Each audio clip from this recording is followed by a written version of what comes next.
before and after. Oh yeah, wait, this is what. We connected and started coming metal about 2.5 years ago, 3 years ago. And this is what Stephan does. Look at this. He is the world authority when it comes to SEO. And he constantly writes the books, updates on a regular basis. So when he's offered to do this as a hands-on masterclass, I jumped at the opportunity and the offer. So let's get it for Stephan. Thanks. Let's go. All right.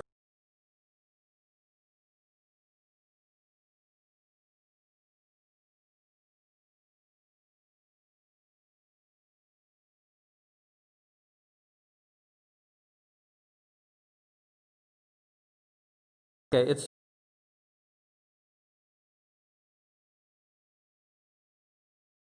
the coolest.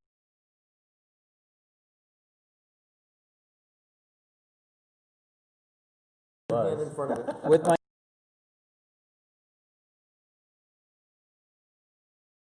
send it to a smart chip then too.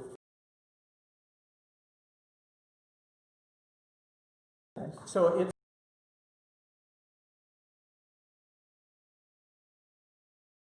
feels like it's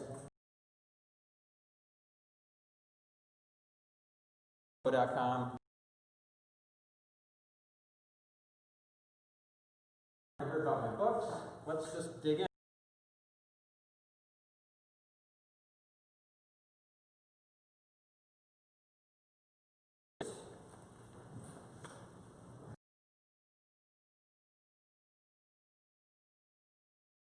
Pictures, feel free.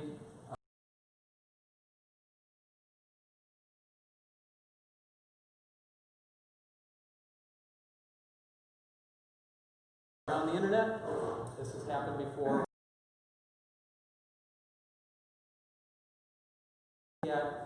And somebody was presenting my deck.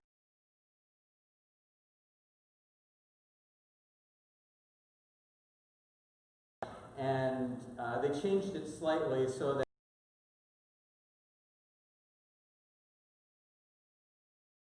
my company's name on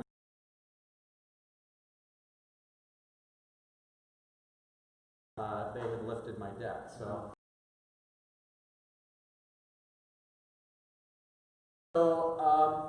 this is me. This is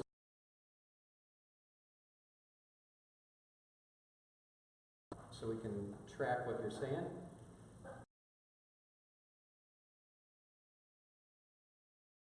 Deal for you. I can give you a free 7. That was the before photo. Wow.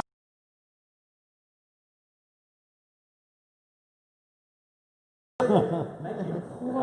Yeah, so I went through a bit of a transformation. So I got divorced, and I was Tony Robbins event.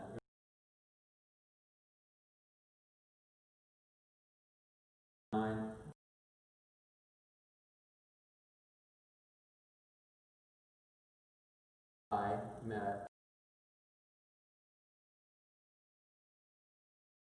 Yeah,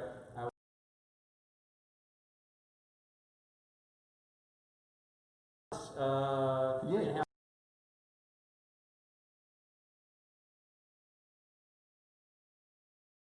And podcast.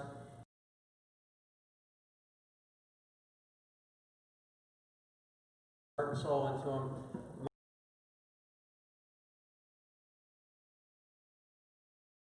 Crushing it on Facebook with Facebook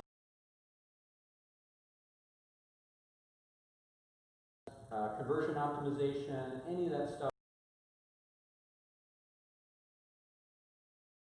Some of the world's best guests.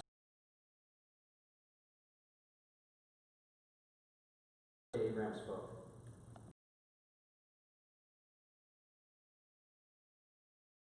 Pittman, who is podcast show that digitalmarketer.com.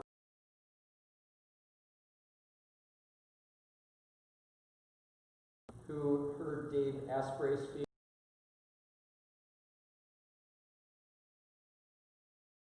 Eamon, who wrote Change Your Brain, Change.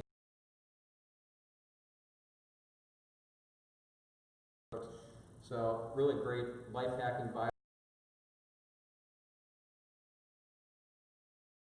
I'm going to give you guys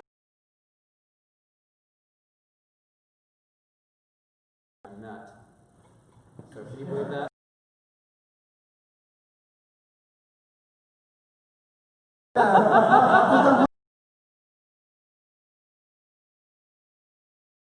So, and it was not the pickup stuff that I learned from Neil Strauss. Oh, it was just being you. Yeah, myself. And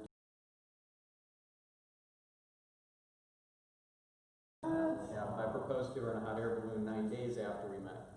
Wow. Yeah. She said no, actually, but that was a very awkward 20 minutes. We stayed together. She just wasn't ready. I mean, because she had some sense about her. It was 9 days. So 9 months later, I reproposed at the place where we had met.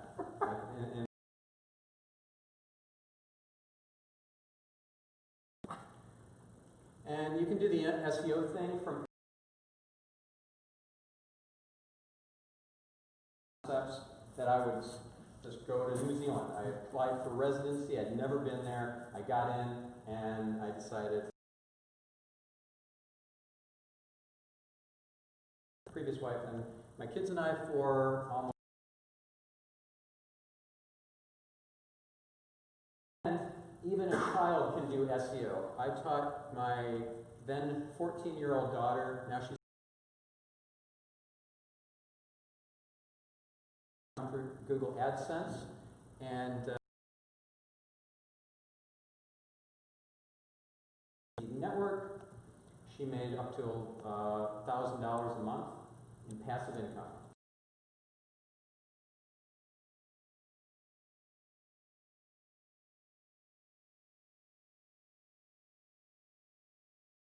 Media and everything.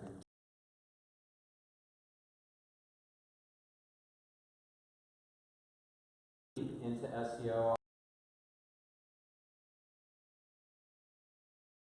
Glaze over. However,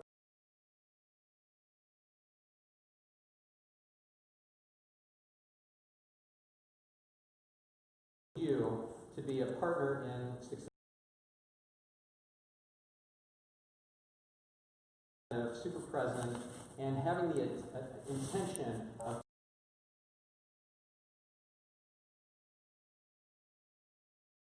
the biggest difference where it goes from like 30-some% retention to like 90% retention is if you have somebody in mind that you want to teach this content to.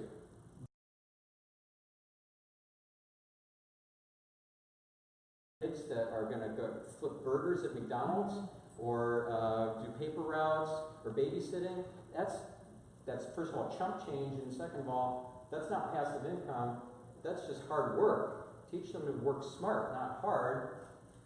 Teach them this stuff so that they can make money passively. And then you got workmates, you've got your boss, your co-owners if you're a business owner, whatever. So find somebody, a spouse, think of someone who you're going to change their lives with this content. And I also invite you to really stick it out all the way to the end, pay super close attention, because I'm going to give all you guys an awesome free benefit, which is a free copy, digital copy of one of my books. You get to choose which one. You might want to choose The Art of SEO because that's the beast.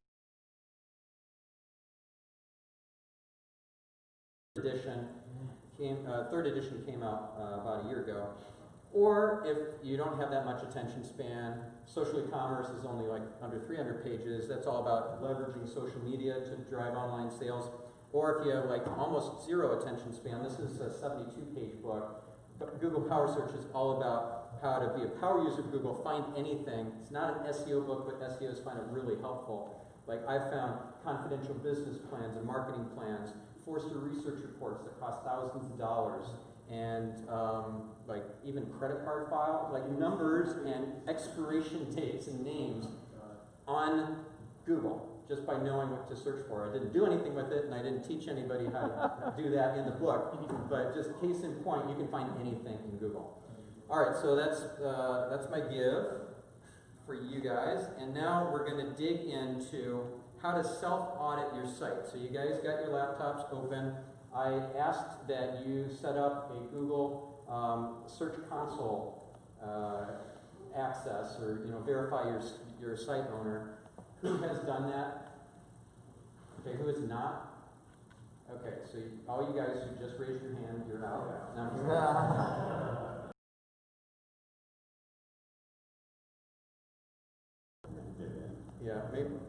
maybe we'll figure out what to do with you guys later. Okay, so for those of you who did, which are more than half, I think, thank you.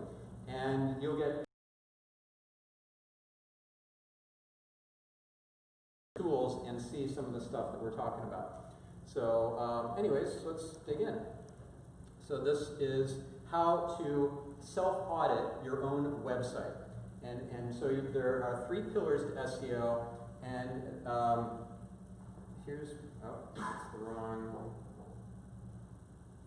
deck. No, that's the right deck. Okay. So here's the thing.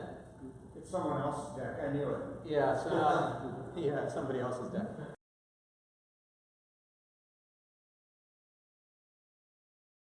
Class before you guys got here.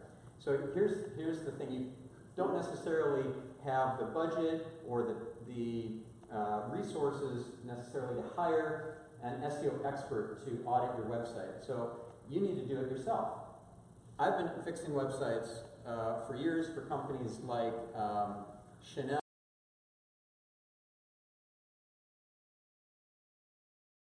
all sorts of brands, but also small startups too. And so take my knowledge and you can do this yourself. So you need to know where to focus your energy. Best practices in SEO that everybody says, oh, you need to optimize your meta descriptions and this, that, and the other thing. Spending time on that when there are bigger fish to fry.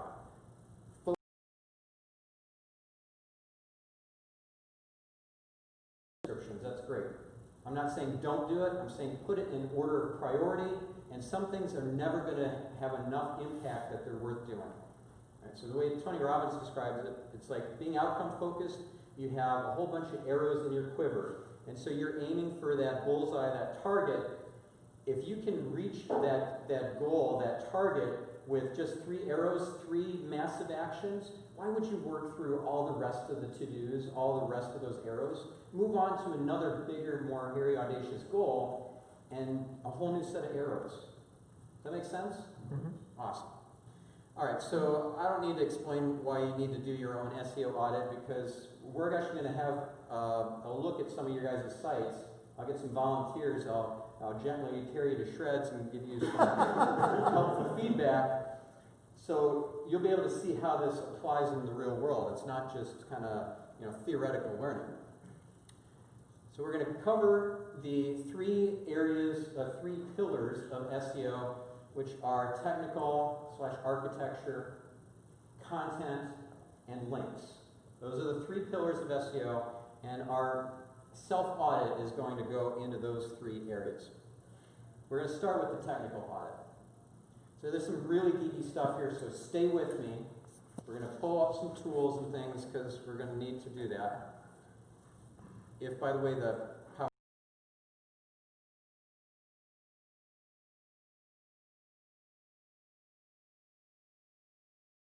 XML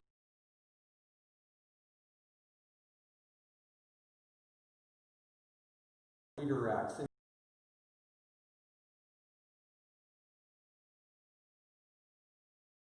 You probably aren't familiar with.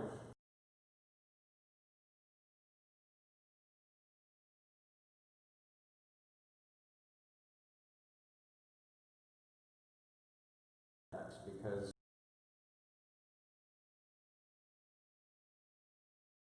TX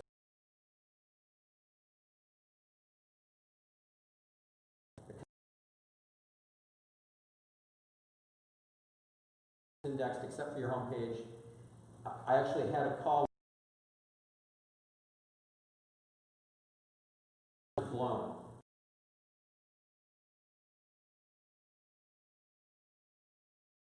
On there. It should be an entire site. You've got hundreds.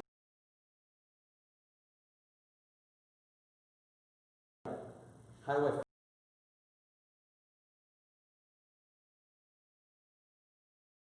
to the home page? Every page should have its own to the top of the list. Thank you.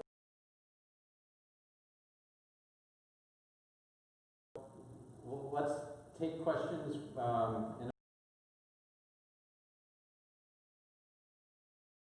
canonical tag looks like, it's going to feel like I'm speaking Greek. But realize our podcast called the Optimized Geek. There you So go. we're in the right place. Okay, so we're going to look at some of these different things, like the canonical tags and optimizing our URLs and all that. So we'll start with the navigation structure. This is a really simple concept. You have your home page, you have all these secondary level pages, you have tertiary level pages, you have quaternary level pages. How many clicks deep down in the site tree matters. If you are trying to optimize a page that is one click deep, one click away from the home page, you're going to be in pretty good shape. If it's 5 clicks deep, you're going to suck. That page is not going to rank very well. You're not setting yourself up for success. If you have a huge website, if you're webmd.com, then you can't have everything at the secondary or tertiary level. You do have pages that are super deep down the site, but then you're going to have to start getting deep links from other people's websites to individual articles, category pages, disease pages, symptom pages, all that sort of stuff. So have as few clicks as possible from the home page to guarantee the best chance of success for the pages that really matter. Right? You've probably seen e-commerce sites where they have featured products. Why do they have these featured products? Why are they featured? Well, they're probably not just bestsellers. They're pages they want to rank well in Google. They're going after keywords that are super valuable to them, and so they want to give those pages the best shot possible for ranking. Pretty simple. Okay, so what if you have a really heavy page with a ton of links on it? Well, each of these links is like you are voting for yourself. Okay, so you're voting for yourself by linking to a page. If it's a featured product, you're giving yourself a good shot at ranking that page in Google. So what if you have 1,000 links on that page? You kind of screwed yourself over. So you need to be work in moderation in terms of how many links are contained on a page. No more than a couple hundred, ideally. If you've got like 500 links, that's too many, because each link is getting just a sliver of the voting power of the juice, that the authority that your homepage has, right? So you're passing authority, importance. It's called PageRank, named after Larry Page, one word, PageRank. You're passing PageRank to pages that you're linking to from that homepage, and if you have 1,000 links on there, you're really spreading yourself thin. Analytics is really important, but we don't want to be driving a car simply looking in the rearview mirror and trying to drive on a freeway. We will crash fast. So we need to have predictive analytics that tell us what is not just happened in the past, but what's about to happen, what's likely to happen, based on activities and actions that we're taking. So if we have optimized the title tag on a huge swath of pages on our site, we want to see if that's having an impact before the next month's report or whatever, or before the results start trickling in from Google Analytics. So you could start by looking at Google Analytics, and it's going to tell you if, let's say, you had a big traffic drop in organic search, there probably is some sort of problem. Maybe you got penalized. But simply looking at Google Analytics alone is not the right thing to do. You need to start looking at other tools like Google Search Console.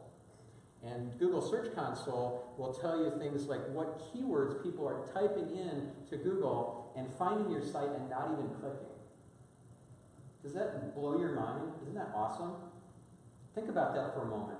So you can tell if people are typing in a keyword, seeing your search results, and saying, I don't want to go there. So you're not seeing the traffic come in.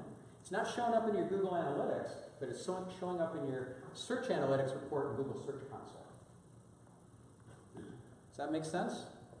Right? So we're able to see impressions on the search results that are not driving clicks. We can also see the clicks, but we can see the impressions too. And then we get the click-through rate, which is the clicks over the impressions. Yeah? Can you see that for competitor sites? You cannot see that for competitor sites. Not with Search Console. Google Search Console is only for verified site owners. You can get kind of an idea around the click-through rates and the keywords that your competitors are ranking for and estimated traffic volumes using competitive intelligence tools like SimilarWeb, Compete.com. I like SimilarWeb the best. There's also Compete.com. There's Quantcast. Alexa.com is a joke that's owned by Amazon, and you'd think that it was a really cool tool, but the data is it's really bad. It's just bad data. Don't trust it. So SimilarWeb is probably the best. Compete.com is, I'd say, second.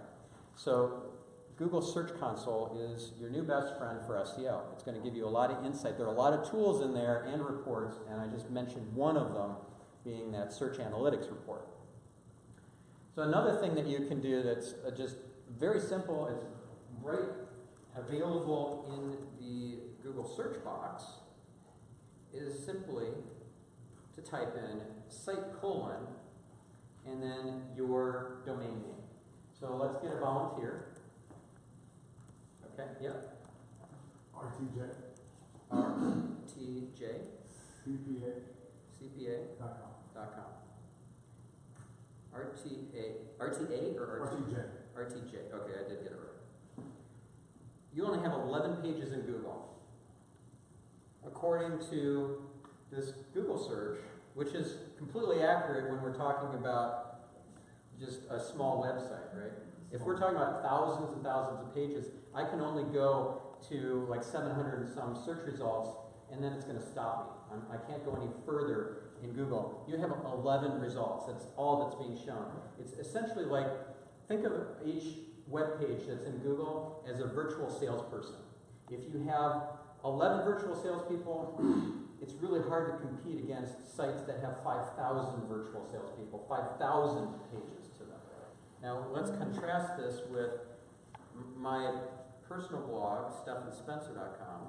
So this doesn't work on, Works on any site. except for mobile. It doesn't show the number of results on mobile search. There's no way to see it? I don't. Scroll down to the bottom and see if there's an option. I'm never using my mobile device to do SEO. So I'm looking at the bottom, like I just did metal, and it just says next. How do you know how many pages are totally there? Well, Very if top. you change your, if you go into your settings, okay, so see this little icon, the gear icon? You click on that, you go to search settings, you can change it to 100 results per page.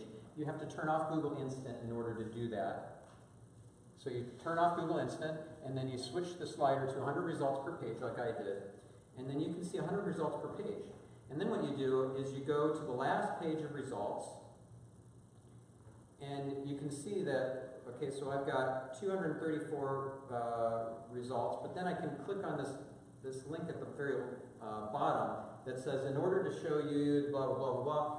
Basically, some results were omitted because they were considered duplicate content. Duplicate content is SEO's bane of existence. We don't want to get caught in the duplicate content filter. It's not a penalty, so don't panic. But it might feel like a penalty because if you have duplicate content with other sites, you've syndicated your article to a bunch of other places. You wrote it and posted it to your blog, but you also posted it to the Huffington Post, and the Huffington Post is the one that's winning. You're getting filtered out, so they're getting all the traffic from that great article that you contributed, and none of it's going to your blog. So you got to think about, like, am I creating duplicate content either inadvertently or strategically by syndication deals or writing for other media outlets. So, for this search that you did, can you not look at the very top where it says, about X number of results? No, when it says about X number of results, that's a mythical number. It's a mythical number because Google engineers only care about stuff that Google searchers care about. If Google searchers don't care about how the quality of what's on page 3, they don't care either at Google. If Google searchers don't care whether the estimated number of results is accurate or not, maybe it's an order of magnitude off, do you care when you're doing a search? No, you don't even look.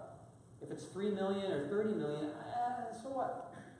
So they don't care about the accuracy. Us SEOs, we deeply care, but it's not accurate. And so when it said about, what did it say? 26. It's like, wait a second, it's only taking me to page 3 of the search results. What the heck? There should be 7 pages of search results, because that's as far as you get with Google at 100 results per page. Nope, 3 pages, that's it. And there's the true number, 234. Now I'm going to add in the omitted results, which I'm going to add those back in. And now let's see if we go to the last page of the results. It's 238. So I only had 4 pages of duplicate. Sorry guys, I'm just trying to set this up so it looks a little better. Because right now I got Lloyd's computer and all I get is baby names. That's all I can see from Lloyd right now when he's searching is baby names. That's funny. Okay, so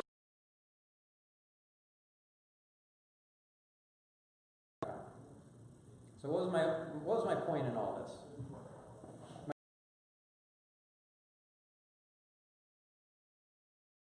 SEO. You just can't compete going after.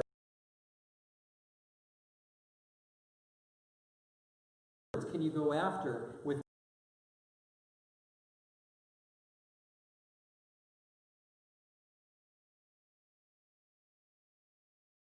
have a few auxiliary keywords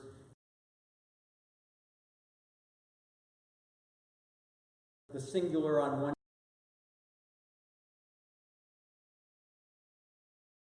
Google's smarter than that these days. However, you're not going to rank for hundreds of keywords with just one page. So an 11-page website at best is going to get you a sliver of traffic compared to what you could be getting if you had 100 pages or 200 pages or 300 pages. Okay, so let's go back to the PowerPoint. There's a report inside of Google Search Console called the crawl report and a crawl error report, and you're going to be able to see if there are 404 errors. Who's heard of a 404 error? Yeah, we all have. 404 errors are bad for you in terms of Google and your SEO, because if people are linking to 404 errors, any page rank, any of that voting power that is pointing to those 404 pages just dissipates. It evaporates. It's not available for the rest of your site. You want to fix those 404 errors. Now,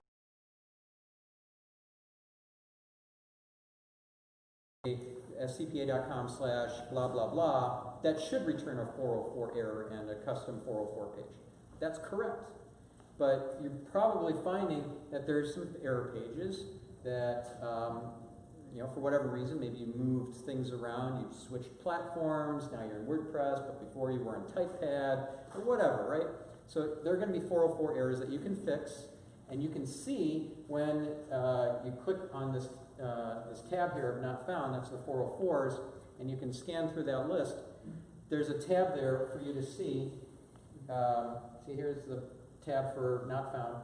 If you click on one of these URLs in here, you can see where you're getting links from. It might be just internal. You are linking to that page yourself. Or it could be that there are people linking to you and you're wasting that voting power, that link juice is going to waste. Now, will this also be links coming from Twitter or social media? No, that's a great question. So if you got links pointing to you from Twitter, YouTube, Facebook, Pinterest, Wikipedia, Flickr, any social site, they've all no-followed their links that are external links, meaning no page rank for you. For that. Yeah, for that link, I'm not saying don't do social media marketing, just don't expect to get juice directly from those social media links. Permanent links is what you're saying. What's that? Permanent links are what's important. Well, links that pass page rank, that's what they're called. What about Google Plus though? Because there was always this talk about. No, Google Plus, any link that's no follow doesn't count. And they no follow Google Plus. Hmm? They're on. Any social site has figured out that if they don't no follow, they're going to get spammed to hell. Pinterest for a while took the high road and said, we're going to pass page rank. And they got spammed to hell, and then they joined the crowd as well. So you just, you can easily check with a plugin, a browser extension, that will show you which links are no followed in red. Or you just view source, you view the HTML source, and you look for you do a find in the HTML for no follow, and see if or for your link, and see if it's no follow. What is, just to define, what does no follow mean? It's an attribute to the HTML tag where the ahref, where you basically, it's a link, right? ahref equals, and then the URL. And then there's an attribute that's rel equals no follow. So you're looking for that no follow in the link's HTML code. And if it's present, then Google ignores that link. So I get to do this, right? Because I'm going to be the dumb blonde. Why would somebody want to put that in there? Well, I have no follow links all over the place because I don't want spammers.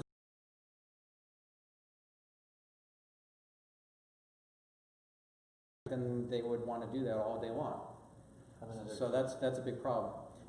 Why do people want to still get their links into social media like Twitter and Facebook and Pinterest and all that? Because it's an indirect benefit. What will happen is if you have influencers, the linkerati, who are watching those channels, those accounts on social media, and they see your stuff and they're like, wow, that's cool, and then they blog about it, now you get a link that counts. So it's a way to seed remarkable content. When I say remarkable, I mean like worth remarking about content. It doesn't have to be the funniest, most hilarious, viral thing out there, but it has to have something about it that's worth remarking about. You see that into social media from power user accounts, from authoritative, influential accounts, and that will hopefully spread.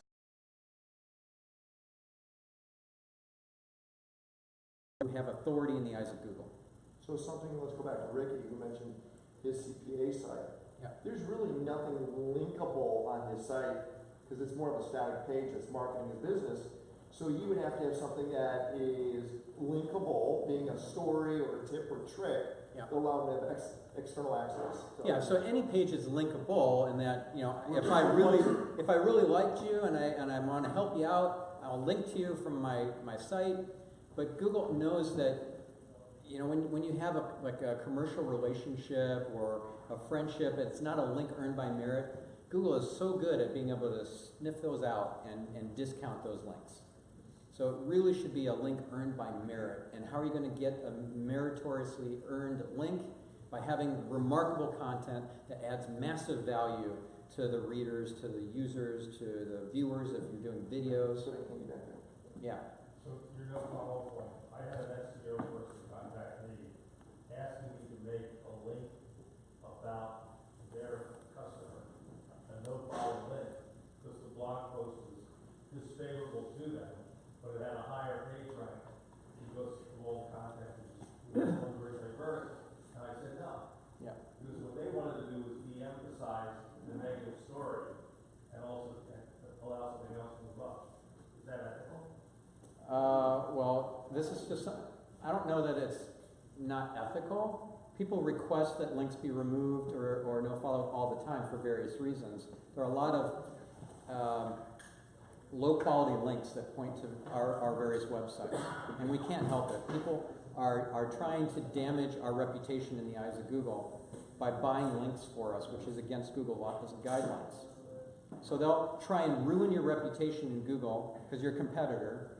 They'll spend $100 buying links out of some foreign country, low-quality links in very bad neighborhoods online, and then now your reputation is sullied by this competitor. So outreaching to the webmasters and saying, hey, can you remove that link, is something that happens all the time. But I want to go back again to sites like Service-Based, back to Ricky, or to Lonray doing a training site, where he's getting people physically healthy. Or I know you do blogs, so it's different for Fred.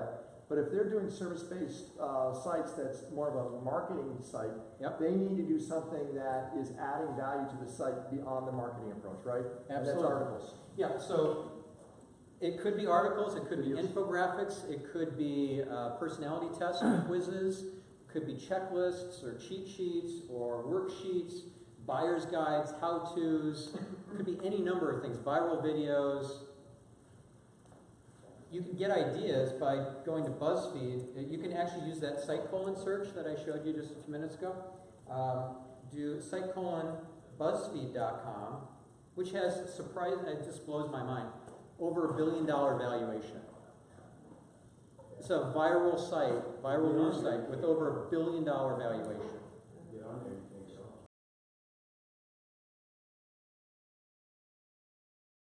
From my phone, so I can't. The reason the way I'm streaming with the Mevo is using the Mevo app. Yeah. Because I cannot afford all the distraction.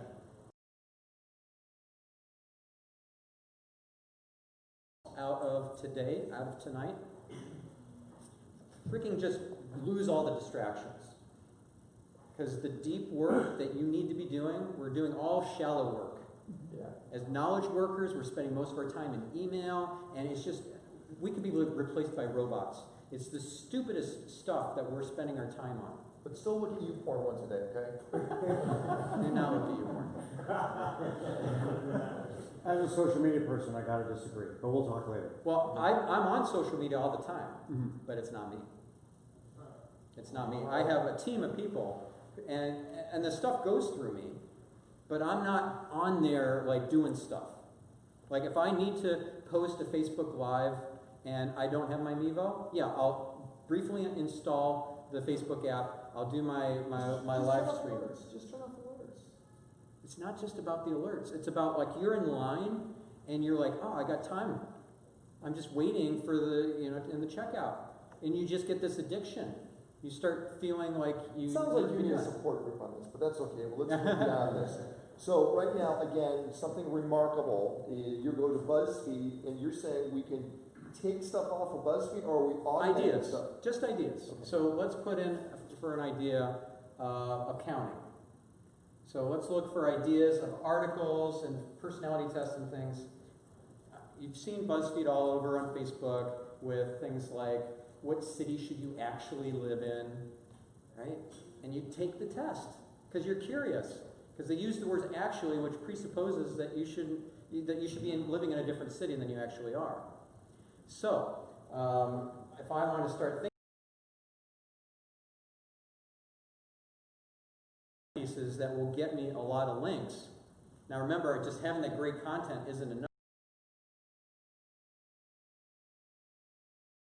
Ricky, it's been a couple of days since I've been to Ricky's blog or at his website. I should go check out what he's got there. No, nobody does that.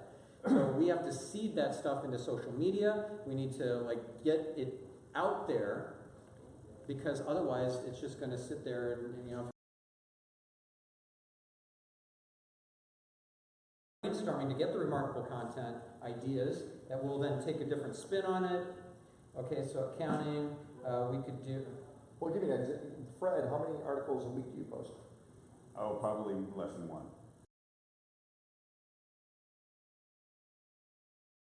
I'm writing it. Yeah, I know you are. Yeah. But you then seed it everywhere. Yeah. Yeah, I mean, I did the site search and I Value by making sure he has one fresh article every week. and it's seeded everywhere. So he's conscious of it. Really kind of a boring keyword. So let's come up with something that's related to what you do, but is, how about tax return? Tax evasion. We can do a tax evasion as well, yeah. Tax shelters. Okay, we're going to subtract Trump from this because that's.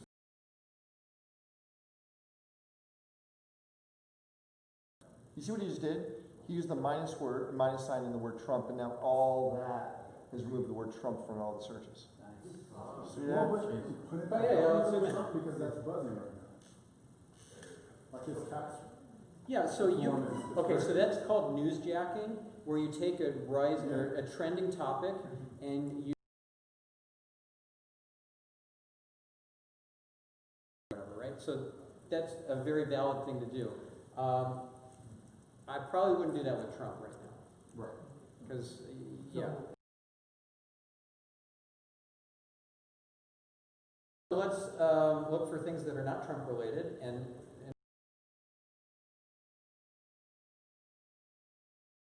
The USA.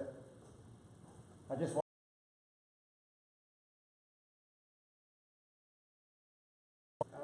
you can do some negatives.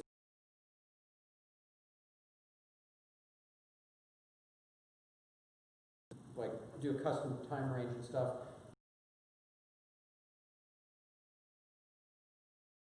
UK or not the UK, unless in the .com/UK is the UK site, or uk.buzzfeed.com. Then I could subtract that, but I word UK, I could just do minus UK. But then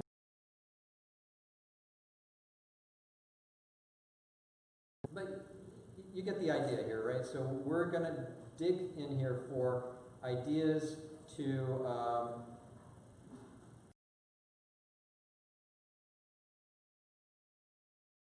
injure. That's for images. Yeah, so let me show you what injure is. There are a lot of viral images on this site, and there are some other ngur.com. So we could do a search and say, well,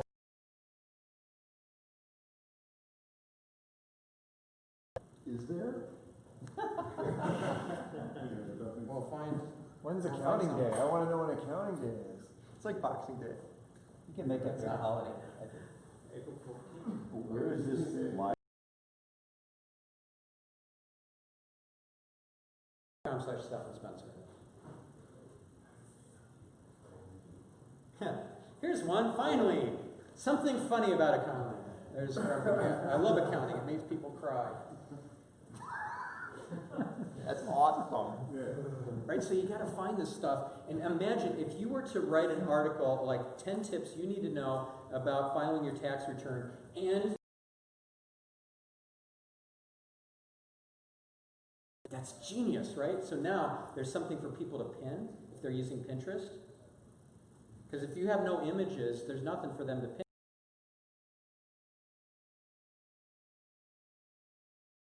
That's viral and funny, and they'll just share it, and it'll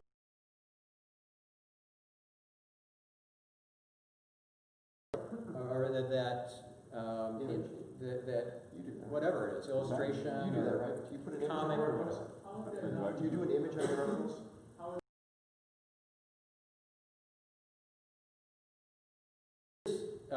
It's called duplicate content, but the text is what we care about, right? If we have duplicate text,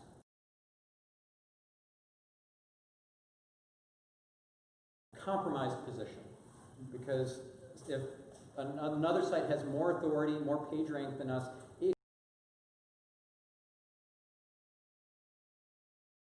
will go up for that search.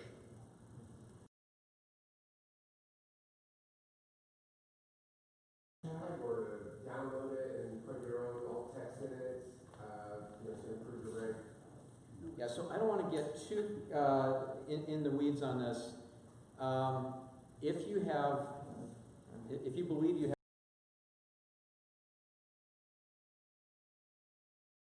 or it's a Creative Commons licensed image, then you can download it, you could modify it, you could then use that image, and it's different from all the others that are out there. Right. That's ideal, but what if you don't have permission?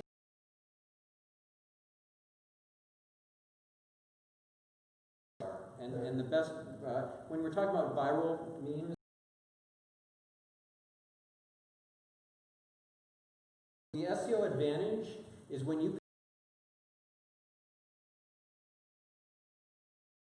entire article more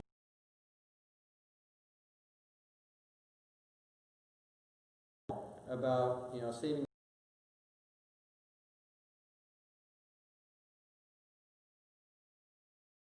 nearly as much as if he's got that funny grumpy.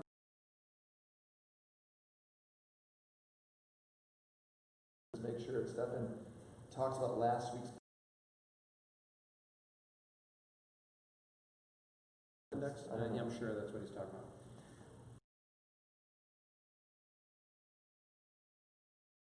Sources that are great for, you got to think outside the box, right? YouTube and curators, awesome search engine. I do. Okay, in the U.S.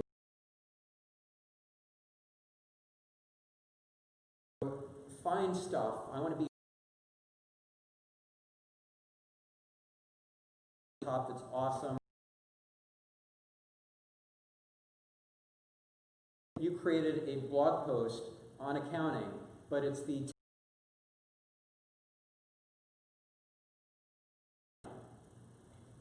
it's so simple.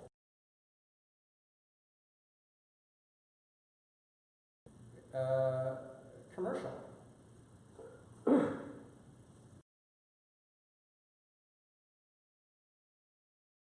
You just call it the 10 funniest. Nobody's going to call you on it and say, "Hey, where's the one on herding one needs to be in the top 10." There is a very funny cat herding.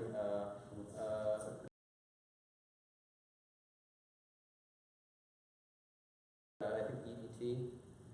It's awesome. So you find these.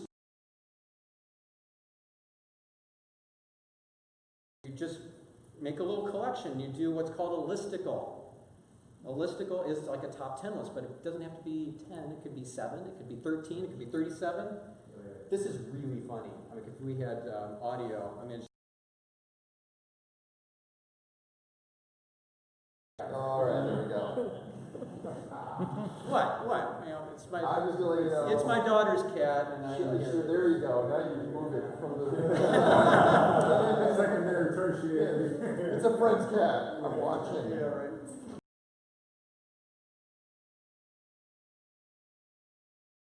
Of curation. If you look at BuzzFeed and you say, well, how do I create something that's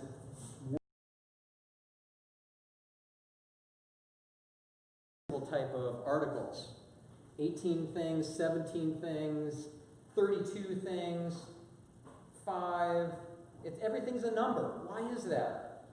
Why is that? Because it works. It gets the clicks. It gets the engagement.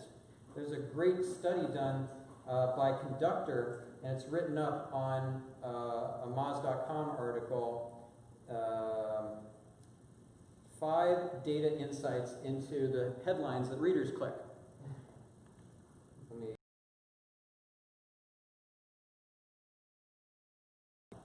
This graph. 36% reader preferences on number-based headlines.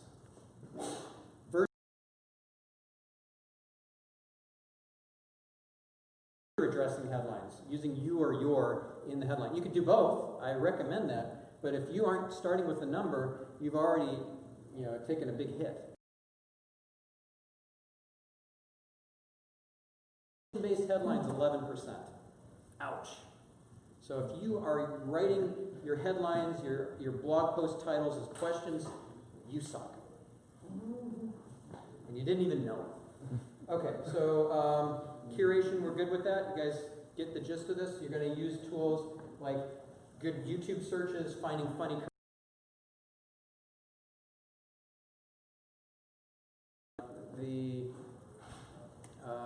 Let's see. What would be another funny accounting thing? I'm sure we could find it. I'm sure we has a little bit of my brain to work on that problem while we're going ahead. Just to clarify a couple things. I've used Huffington Post to drive traffic a lot, with the count on Huffington Post. Drive traffic to different companies I've run, Okay. TV companies I've run. I never worried about whether we had duplicate content because what I wanted was face recognition for our small company. So why, if you're that much smaller and they're that much bigger, why would you even think about trying to do it? Well, you need to think about these problems of, is this duplicate content? Because there.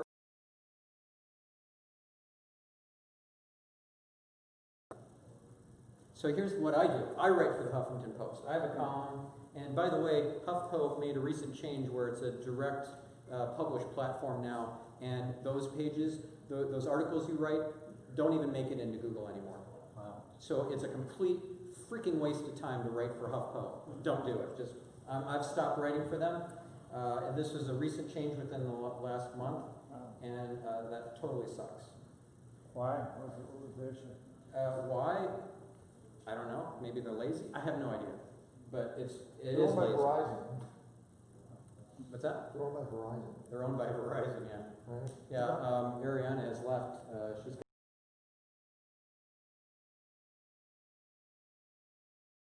I wrote, and I decided that I was not going to. Okay, so this is an important concept. This is really valuable. Let's take this away. I started writing a post for social media, for Facebook in particular. I found this great video of Jonathan Fields, the Good Life Project guy.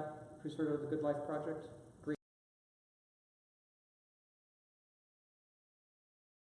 So touching, so powerful. I need to share this, but it's a YouTube video. Facebook hates YouTube. If I post a YouTube video, it's going to just get buried. What am I doing? I had this like 3 paragraphs and it was really compelling, but it's a YouTube video to Facebook natively, which if it was my own video, really valuable post that I'm writing. I'm 3 paragraphs in. I could, right? So I did.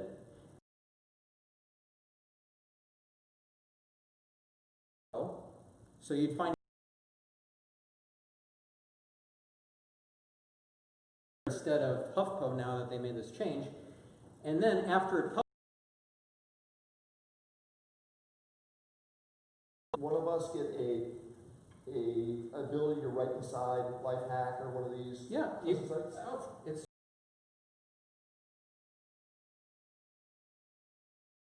you find the page that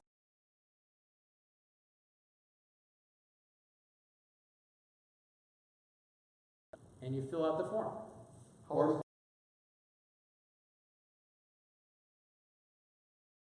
or what's it take you to prove? Articles. Like if you've written nothing online, you look like you suck. So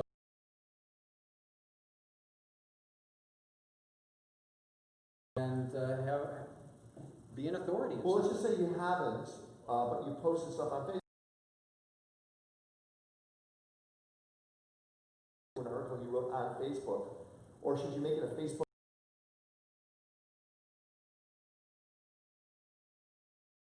Yeah, Facebook owns.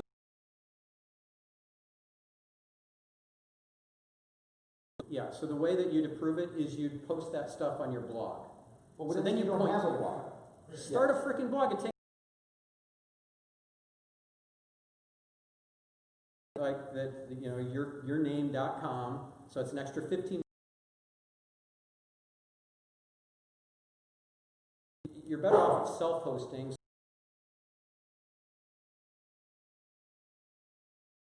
Host or whatever. What do you use, Andy? Because you've been. Yeah, type.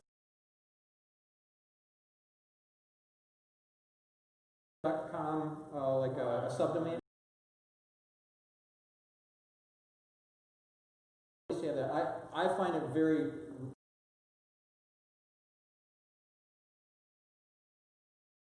I bet I've had clients who needed to migrate.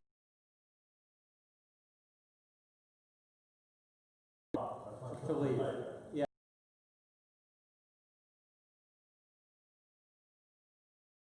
Email address, you're screwed.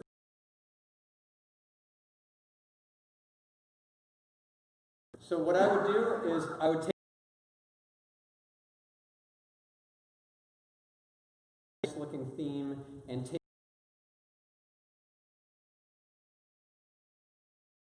posting them as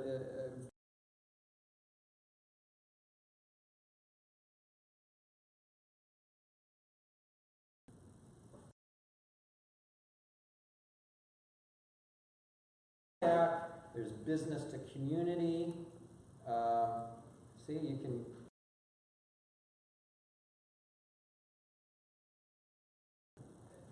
These are great opportunities, but you get.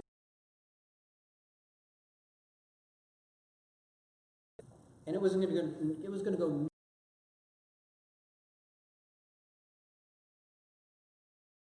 And have the authority of that website name Yes. to validate you. The Facebook post I did end up posting. So now, when you look at that post, check this.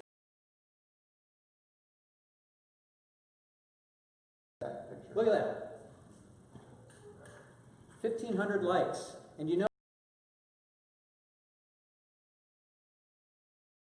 on Facebook.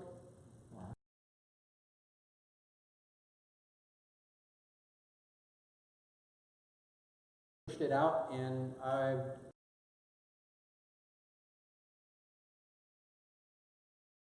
URL.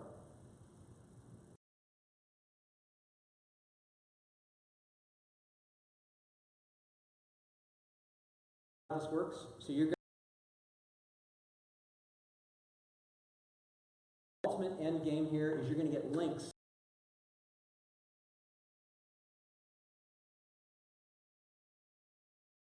If you have 11 pages, that's 11 pages.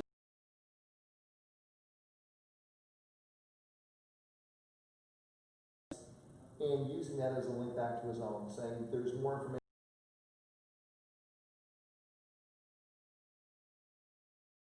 Have a look to see if links that you've included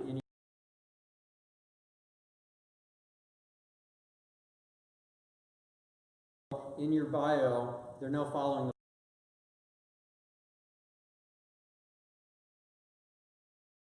not doing direct to publish. They had an editorial you added to your post and like, do you have a commercial relationship?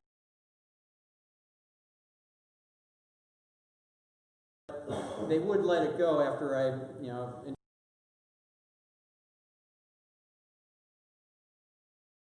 do those links.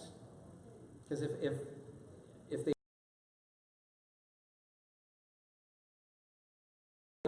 then all the spammers come and they're just dropping their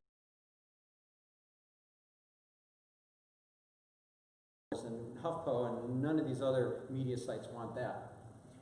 So we got to keep going here.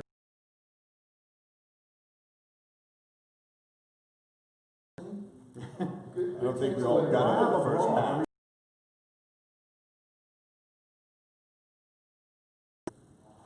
Okay.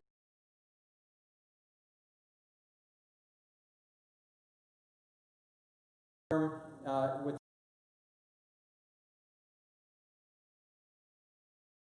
or you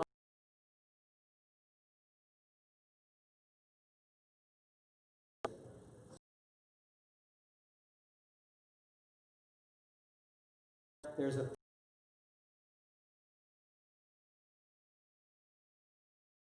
I regularly pitch to get on TV. This little sidebar here, create, and if you have a compelling pitch, it's timely and it's local. It was Good Morning. It was local because my segment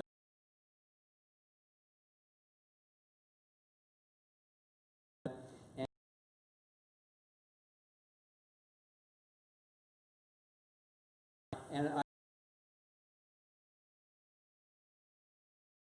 timely hook was.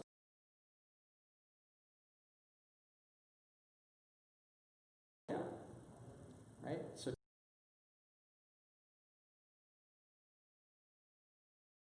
now I got some great content for my media page, for there are people watching. It doesn't matter. But it doesn't matter because when you go to my site, I'm the authority and I'm a celebrity.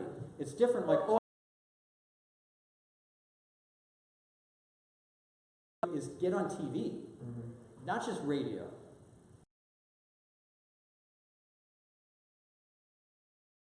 Our on Fair show, those things rank really high. Like podcast movement, and I get on other people's shows, and so you'll create that celebrity status for yourself. So you probably need help on how to do it. I got first my pitch so that when I'm on the phone with the TV producer,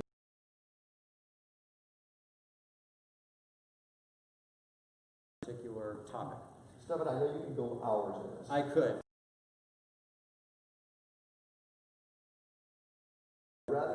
I think I just got mass.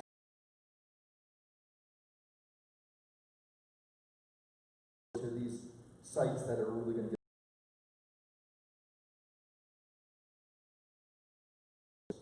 That we would understand. You guys okay with that? Yeah. Sure. Okay.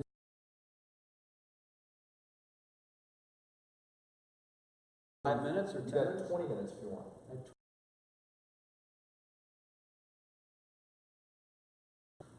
Let's go to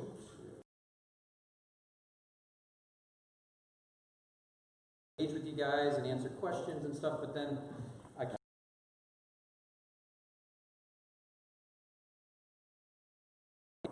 Holy shit. I'm up there quick.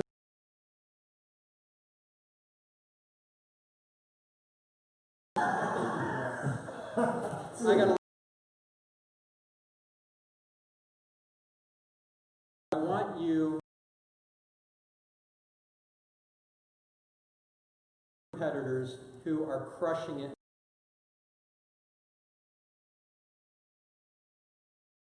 So yes, you need to look at your own, and that's what this the self-audit.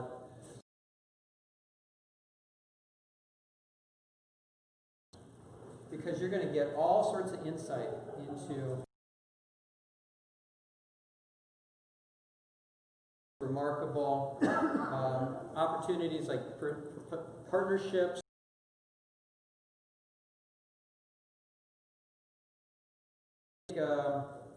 Let's take another volunteer. Give me a site. NYOU.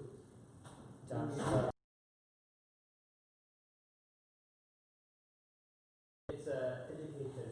Education. Positive behavior, right?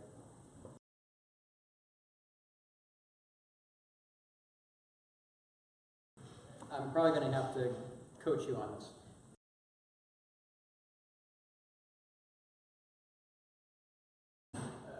Well, what I don't.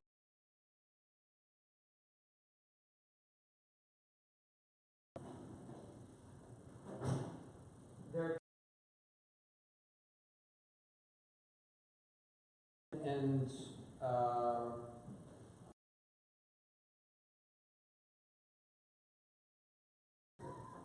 I I'm going to coach you on this because I think that determine that is the case. I'm going to use a tool called Majestic. Majestic gives you some data for free, but it is a paid tool, so you probably want to get a paid account for it. So we're going to use Class Dojo. Is it .com? I forgot. Yes. Here for a moment.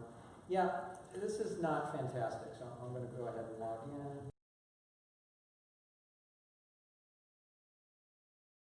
in. That I most care about right now, just to see who I can, like what they're doing. Trust flow 25, this is on a logarithmic scale. So between 0 and 100, 25 is logarithmic nature of this metric. The Richter scale is another log. It's very different from a 7, but go from a 7 to an 8, and it's like world changing then, right? So what's your goal? What's a good number to have? We want somebody who's like maybe over 40 or something. That would be ideal. Like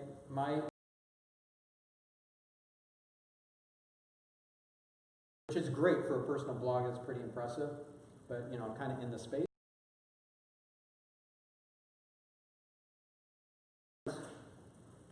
Site, because I really want to find somebody who's crushing it. So Right there. no, I'm going to still use you. Type of search and see who's really ranking high.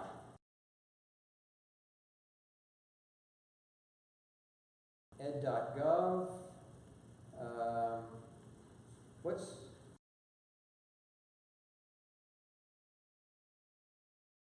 Have you heard of them? Yes, they're a magazine. They're a magazine.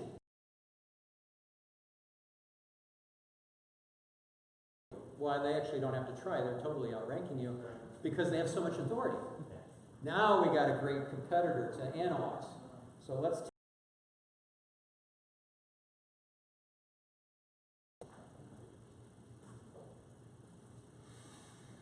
we'll see though. 67. Boom! Okay, now we got some. Now we're going somewhere. Now what we're going to do is we're going to look at their backlinks. So I click on this backlinks tab here, and you could use, instead of Majestic, if you prefer, use Ahrefs or let's see.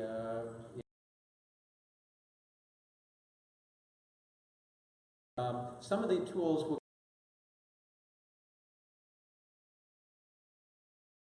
Open Site Explorer from Moz.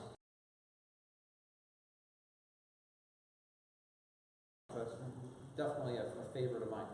So, educationworld.com, we got some links pointing.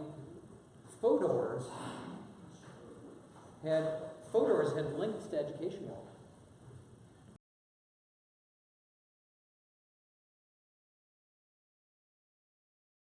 Time and a couple months later it disappeared. Here's a NASA.gov link. How can we get a NASA.gov link? They got one related to a scavenger hunt that Education World put on. Right? So here we start to get ideas for remarkable campaigns as well. Right? Educators involved, maybe we hide in the online world, we hide some clues in the real world, we do some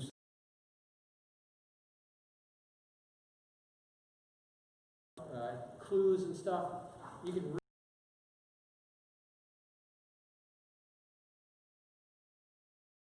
we got a link.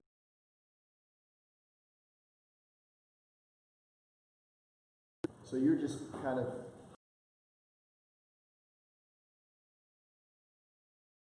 trending topic. It's past.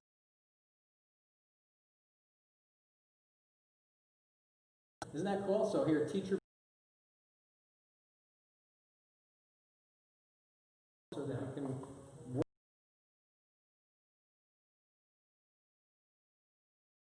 in your market.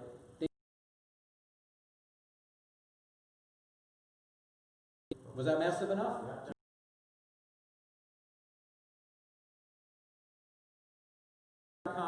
Or a analysis. SEMrush is another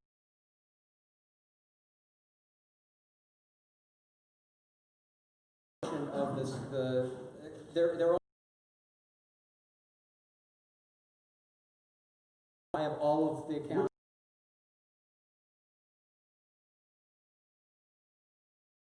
Yeah. And there's one chapter in here. If you only read one chapter, it's chapter 7 on content marketing. Create the remarkable content, how to seed it into social media.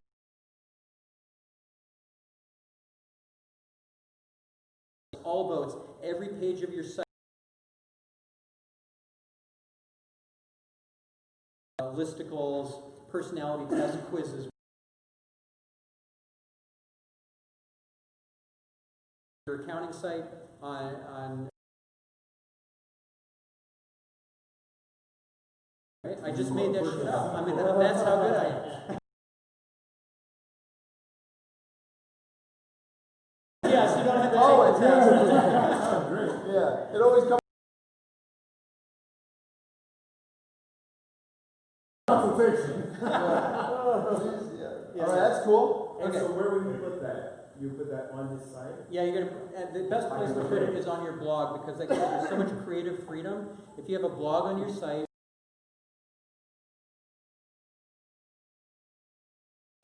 there's a bunch of free ones out there. I've created one that's available.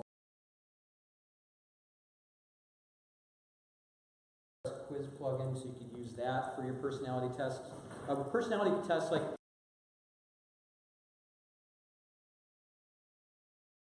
Like which superhero are you? Batman, Superman, Robin. What?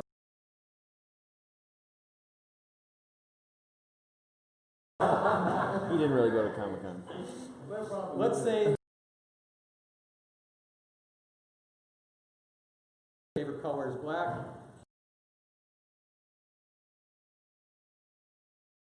What's your favorite animal? And then It's so bullshit. but you gotta think. No, my. Oh shit. Like, what are the attributes? What are the attributes of these 5 personality types? Got it. Right. So, your favorite color.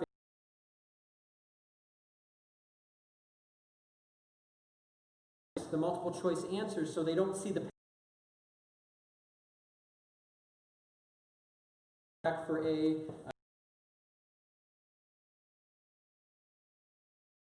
My sidekick is like, it's just like, oh, wait a second. You see the pattern as the person taking the test, but you fill it out with that pattern because this plugin. Where do you find this? I can't seem to locate it. So this is on netconcepts.com. It's netconcepts.com/WordPress-quiz-plugin. Say it again. WordPress.com/ No, netconcepts.com.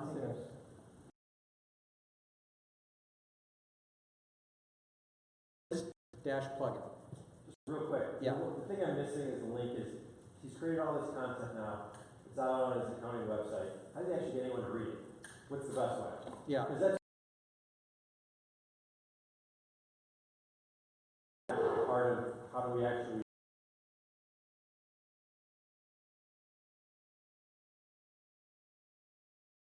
To me and you signed up for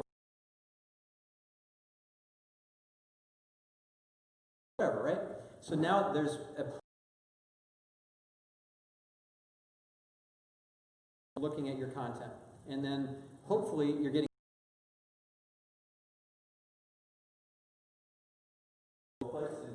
in both places, yeah. But the place that I'm most caring about right now, because I don't have any authority.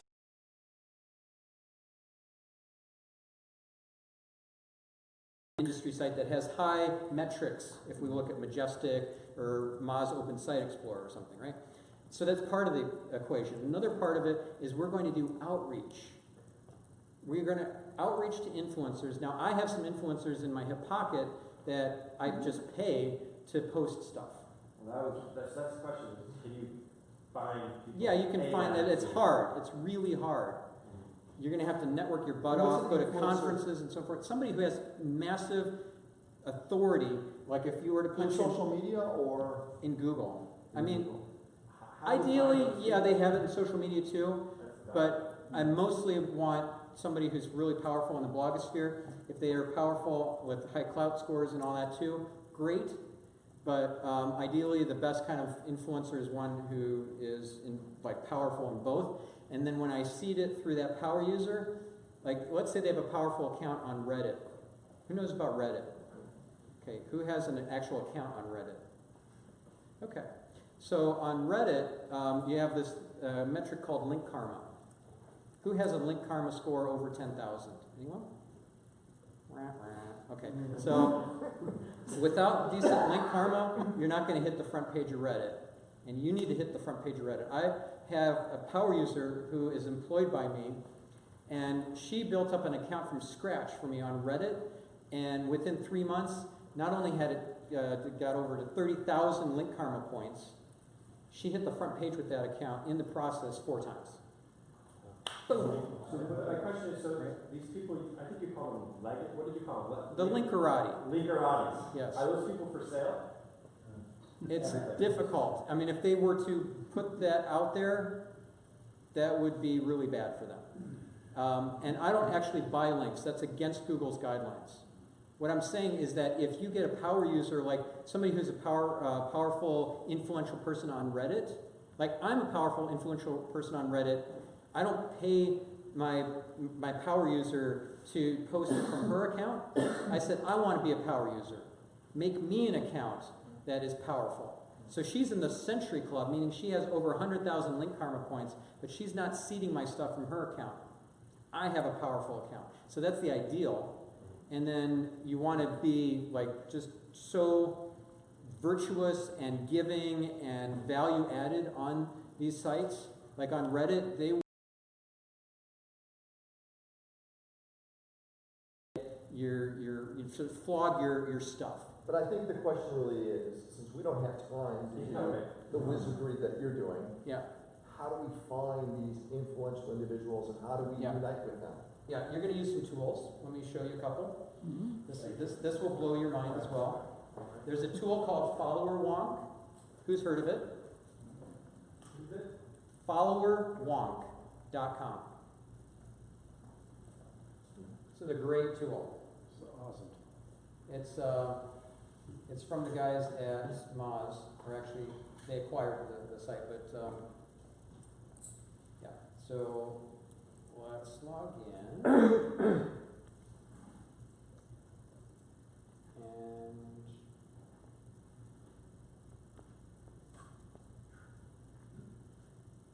that's my client. Actually, I accidentally logged in with my client account. I didn't want you guys to see my password, so I just picked the first one. Okay, so I'm logged in. Now check this out.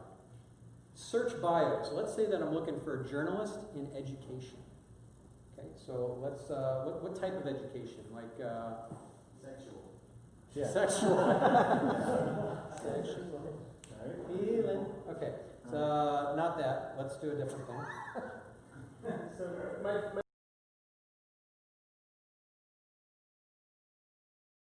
Twitter bios. Let's do education, education journalist. Okay, so education journalist. And I'll try different ones too if I'm actually doing this for a client. But what I'm looking for are influencers, especially like journalists, like reporters, those sorts of keywords, because they'll put it in their bio on Twitter. And now we have a great list of all these people.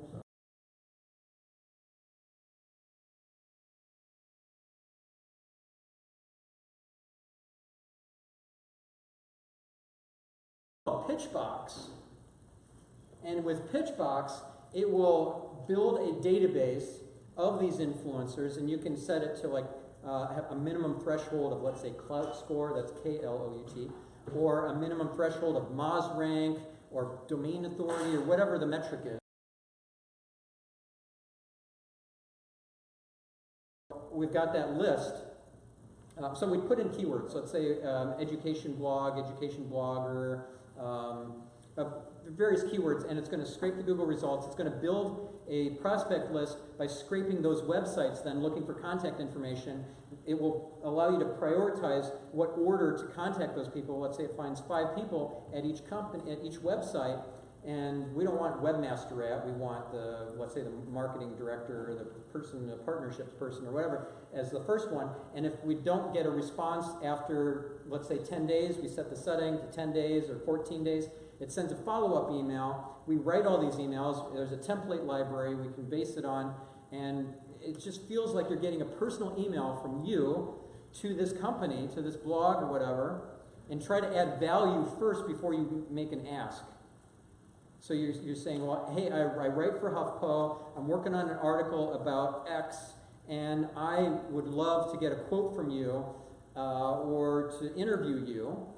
Can we sit down for a few minutes? That's a great way to make an initial contact and start the relationship, rather than saying, hey, I've got this great free report, I'd love for you to share it with your readers. Like, they're going to say F you, they're going to hit delete, because they get those all the time. So you add value first, give and then get. So you're going to use a tool like Pitchbox that manages the whole process. It's got an SEO inbox, so you can keep this completely separate from your main email, because you don't want a ton of all these emails back and forth happening inside of your normal email account.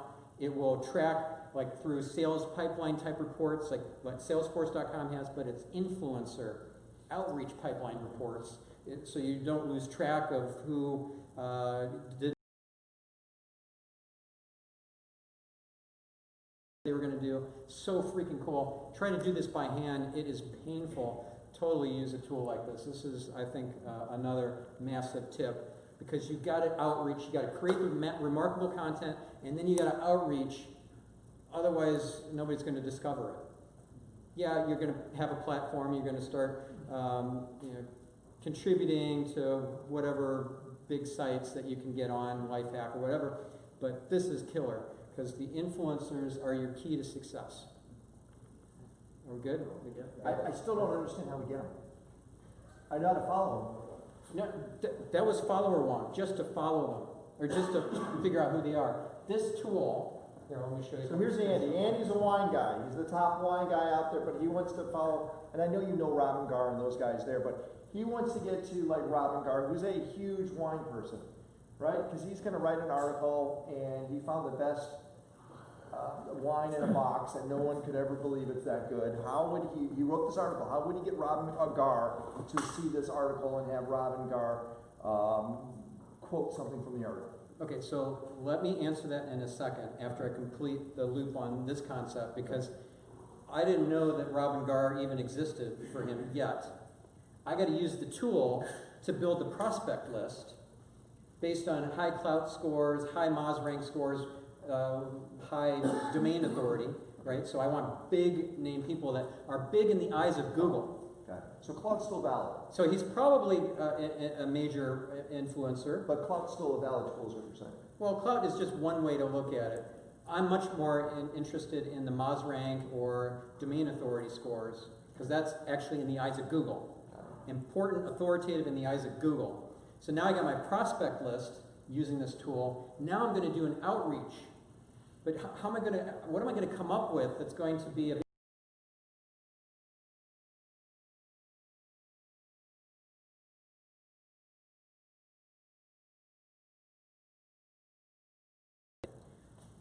There are definitely wine influencers out there that you don't know. And they have the right stuff, but Google does. Google loves the site. Yeah, but Google's wrong. And Google can be wrong, but we still want a link from them. Right? So you could hate Halliburton, for example. Halliburton gets a lot of hate. Thank you for hating me, because it pops them up to the top of Google. Yeah, all your ex-girlfriends, right? Right? But Pitchbox does Pitchbox contact them? It does the pitch. That's what I thought. You got to think about what's going to be this deadline and so forth, and it feels like, hey, this is a personal email. He or she handcrafted that in Gmail or in their email program, right? That's what you want the outcome to feel like to the recipient, but you're going to do this. We're sending a smallish number, maybe it's 100 or something, but they're to influencers, people who Google thinks are kick-ass. And they're going to link to it? Is that the ultimate goal? Ultimately, they're going to link to us, yes.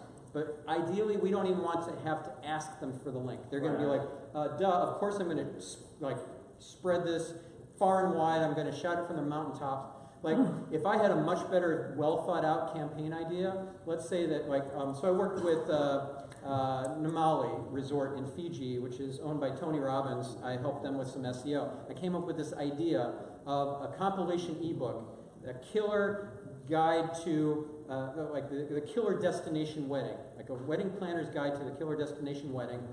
And imagine using this tool to outreach to wedding planners all around the world who have high authority in Google. High domain authority, high Moz rank, high citation flow or trust flow, whatever the metric is you like. And so we're not wasting our time with all these really well-qualified, highly qualified wedding planners. I want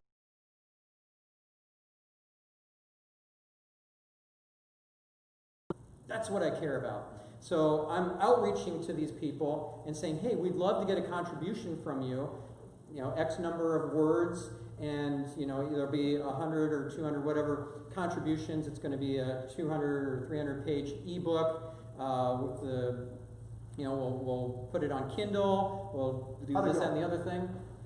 They actually didn't end up doing it. Oh. Because of cost? Just there wasn't enough enthusiasm in the company to, you need a point person, you need a champion inside the company. Otherwise, this stuff doesn't see its way through. Finish that thought. So you send them an invitation to put their quote in your article. Yeah. How do you get them to put your stuff on their site? Well, if they have a quote in an article, who doesn't want to have as seen in the Huffington Post on their website? Right. It's like, hello, yeah, that's awesome. So you could outreach to them after the fact and say, hey, the article's live, here's the link. It was a real pleasure, working with you. They have to post the link back. But give them the link, right, because they're not going to think to keep checking for when the article's live. But you don't even have to ask for the link, probably. But let's say let's say you got on somebody's podcast, or no, let's say that you have a podcast, I have a podcast, 2 of them, and some people didn't shout it from the rooftops that they were on my podcast. That's fine. Eventually, I'll go back to them and I'll say, and of course, after it publishes, I send them an email and everything. I send them a sample tweet that they could use, and then or tweak or whatever. But if 3 weeks, 4 weeks, 2 months go by and they still haven't posted it to their media page on their blog or website, I can outreach to them and say, hey, just wanted to let you know that you might want to include our interview on your media page, because my podcast is kind of a big deal. I've had Dave Asprey on, Jay Abraham, and blah blah blah. All these #1 New York Times bestsellers. So then, if they have already listed some podcasts on their media page, of course they're going to want to add mine as well with that just gentle reminder. But you got to craft this in a way that doesn't feel like, hey, I just want the link. Got it. All right, guys. So was that? Hey, just to let you know, this is $95 a month that you pay annually. Is there a way to do a community one on this, or is this? Yeah, I know the guys. I could ask. If anyone's interested, what I'd love for you to do first, you said you're going to put Oh yeah. Thanks for reminding me. Check this out. Oh, and this is another screen from Pitchbox. You can even blogger outreach campaigns. You can even outreach to get links removed if you got spammy links pointing to your site. But here's the gift. Where is it? These are fun Oh. transitions. Yeah.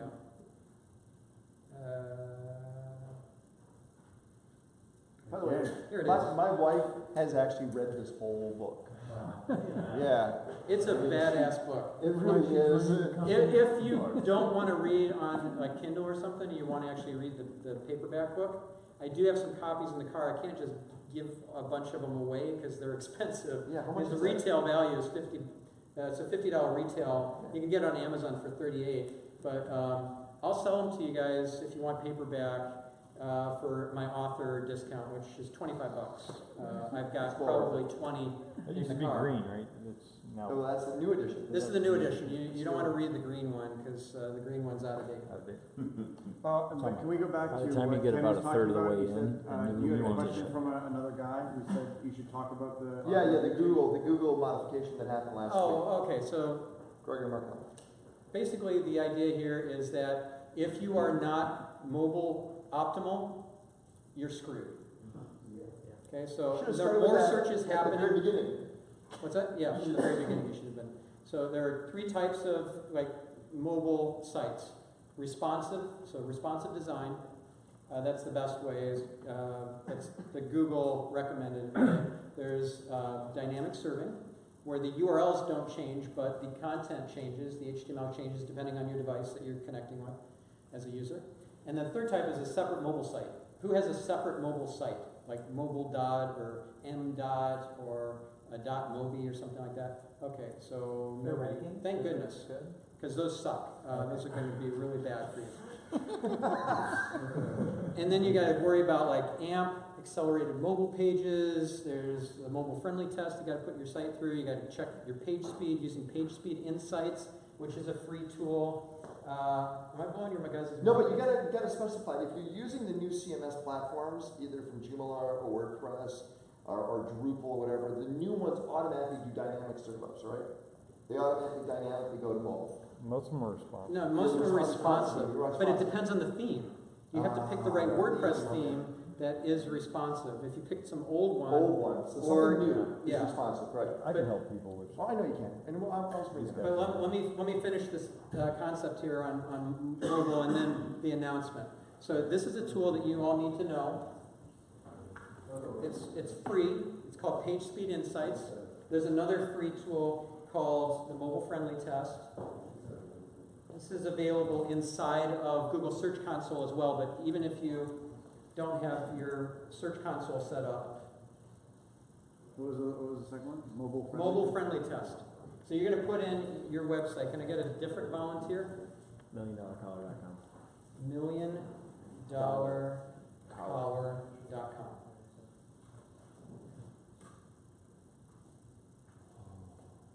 And we'll also do the Page Speed Insights. Now I'm getting the rain. That's your computer, not my site, right?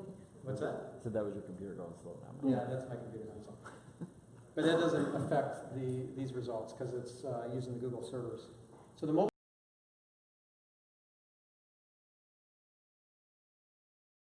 using dynamic surveying, and is it going to be a good experience for a mobile user? If it's not, if it doesn't pass this test, you're going to suck in the Google mobile search results. Okay. Does this take into consideration any of the proxy or cache engines that, like you could do a WordPress proxy engine or something? That's a technical nuance. Let's save for after. Okay. I'm so over time here. Sorry. So this is the Page Speed Insights tool, and we'll put in $1,000,000 collar on here as well. I passed. You passed. That's awesome. But it's an easy way to, it's easy to pass that test.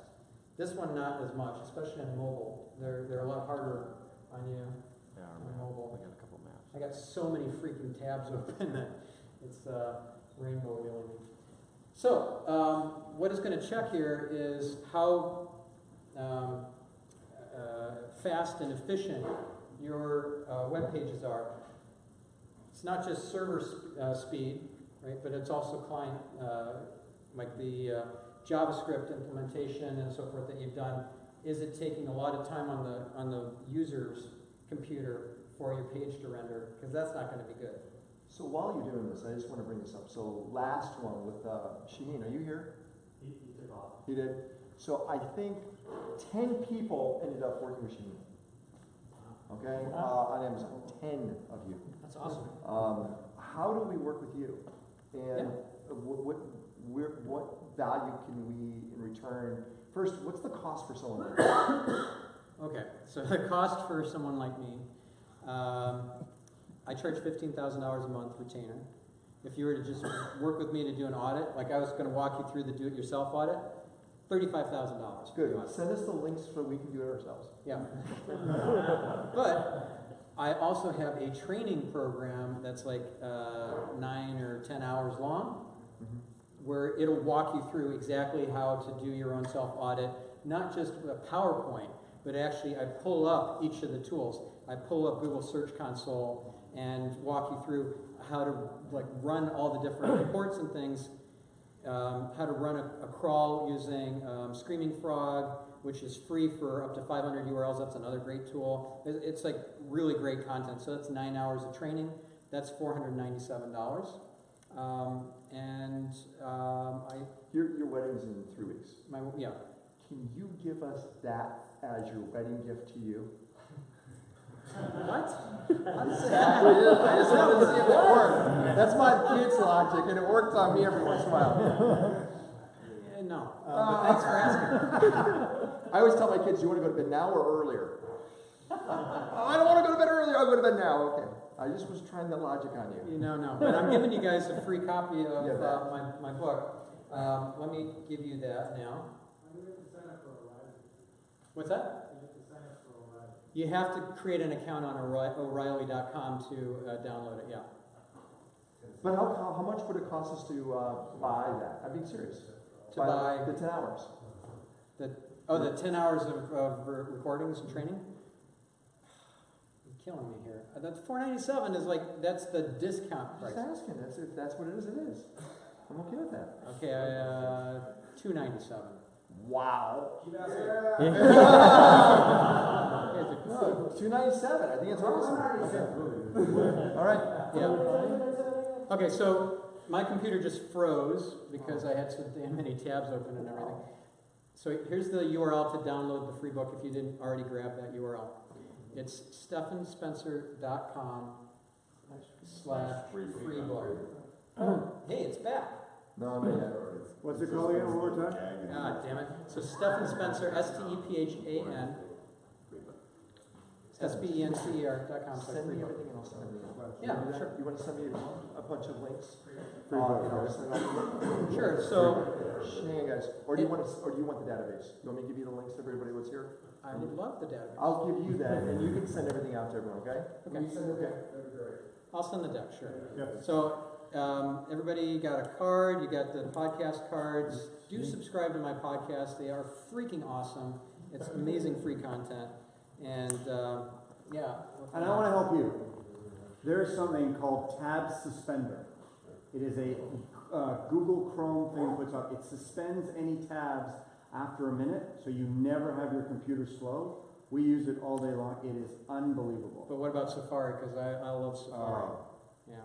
Why do you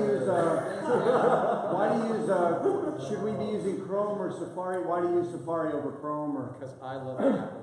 I love Apple. You love Apple? I love Apple. So even for you, who's someone who uses I want to bequeath all my money to Apple. So if you have Google Chrome, yeah, I already you don't use the Google Chrome. You don't use the Google Chrome. I do, but only for things that require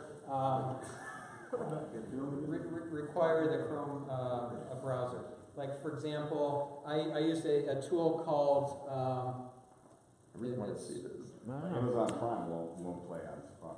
What's that? Amazon Prime won't play on Safari. Yeah, a lot of things won't play in Safari. And you got Java that sits inside. Search metrics when it finally loads is so mind-blowingly awesome. I have beta access to it. It's not live yet. It'll be live in January. It's a topic. It's topics, and then you can. No, I'm killing my Safari. Yeah, I'm killing Safari. Where? No, okay, there we go. Where's quit? Goodbye, Safari. There's a lot of backlash on the new Apple products. That MacBook Pro, they're saying it's just a mess. I'd wait for the new. I just bought the new Don't- MacBook Pro. Yeah, I would wait. I mean, I'm not using it tonight. I've seen on the blogs, it's the first time that they've really, like, guys have gone after Apple. They're saying it's Yeah. just a mess. Okay, here's the URL, stephanspencer.com/freebook. And I will send everyone that's here, so you'll send an email.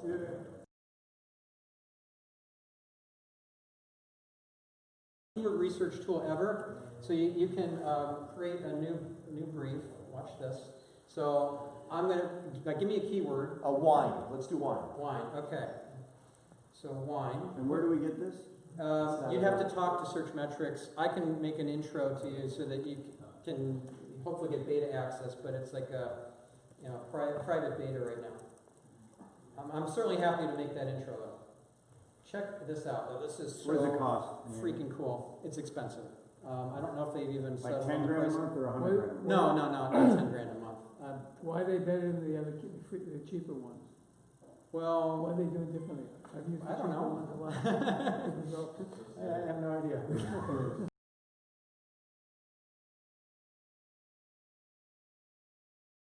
In different colors based on search volumes, but it's not just that, it could be based on seasonality. Look at that. So you wine like it because spectator it looks cool. competitiveness. It's so pretty, it's so pretty. So the most competitive keywords here are topics are So click on wine cooler. click on wine cooler. Wine Okay. cooler. Barlow and James, right? Okay, so before I do that, let me just explain that the distance from my main topic is how unrelated the keyword is, or this topic is. So wine cooler is pretty different from wine. Would you agree? Yes. But wine enthusiast, not as much. So red wine is almost the same as wine cooler, but it doesn't make any sense. Well, what are we talking about? Almost the same. Top right. You're saying wine, red wine is the same distance as wine cooler, and you're Red saying wine and white wine are similarly unrelated, but wine cooler is a bit farther. It is farther. But it's a completely different color if you look at the topic analysis. So the semantic associations, look at this. Completely different color. It understands that this is so unrelated of a topic. Like, this is so not wine, right? Whereas all these ones, like wine and spirits, wine spectator, wine enthusiast, total wine, yes, those are more topically, semantically related with each other. But red wine and white wine isn't? Red wine is different from white wine because they're different colors, right? Yeah. If you are into red wine, you may not be into white wine. They're different. And then if I want to go into like white wine and say, let's expand this topic. What's inside of white wine? Well, you got Chardonnay and Sauvignon Blanc and blah blah blah. But this tool already understands all that. Freaking cool. So I'm trying to figure out what am I going to write about. This is blowing out all these topics for me, and then I can add them to my topic list, and then I can write a post or an article about that thing. So let's add like best white wines. Let's select that. Let's do white wine brands. Let's select that as well. And let's do a dry. So cool. Oh, and by the way, you could also look at the search intent. Like, is it a navigational, informational, or transactional search? It will color it based on what type of search it is. And then sales funnel is where is it in the funnel? Is it at the consideration stage? Is it at the purchase stage, the retention stage? It color codes all these based on those things. Cool. So now I'm in the content editor. I can write my article about whatever, white wine, the best white wines of 2016 or whatever, and it scores it as I'm writing the content. So, Wine Spectator, Wow. it sucks, the best magazine for white wine.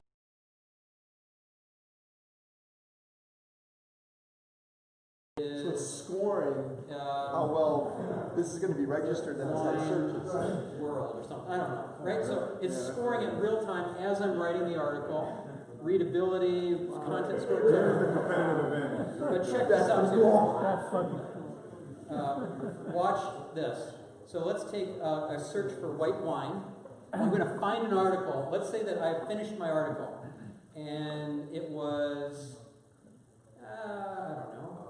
How about this one? White wine basics. Okay, I'm going to copy and paste this in. Let's pretend that I wrote this, and I want to see how well of a job I did with this. So I paste it in.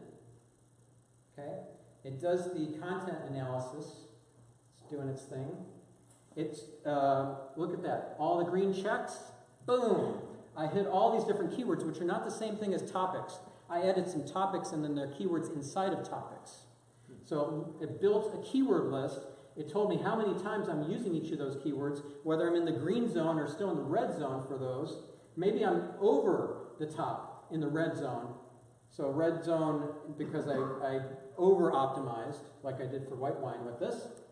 What's my content score? What's my word count? My readability? Boom. Wow. Isn't that, like, amazing? Amazing. So I love this tool. I love this tool. Yeah, it's search metrics. It's not out yet, but I can probably hook you up with a beta account. Just, you have my card, or give me your card and write on it search metrics, and I'll make an intro.